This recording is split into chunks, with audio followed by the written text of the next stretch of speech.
Welcome to the Slop Temple. We pray this video helps.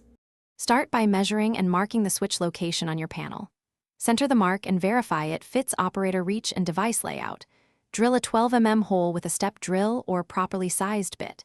Confirm the panel thickness does not exceed 3.5 mm for this switch model.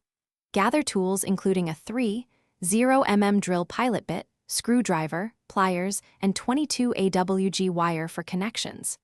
Keep a clean workspace, good lighting, and eye protection for safe preparation. Strip 4 to 5 mm of insulation from each 22 AWG wire end. Identify the common, normally open, and normally closed terminals on the switch body. Slide ferrules or tin the wire to prevent stray strands and ensure a solid contact.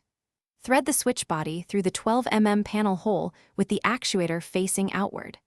Add the rubber gasket if supplied, then hand start the metal nut on the threaded collar. Tighten the switching nut until the panel is snug without deforming it. Before applying power, verify continuity between terminals with a multimeter.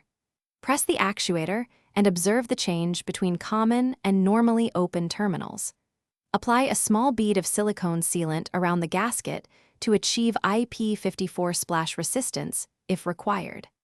Allow sealant to cure per manufacturer instructions, typically 24 hours at room temperature. Operate the switch 15 cycles to confirm consistent tactile feel and electrical reliability.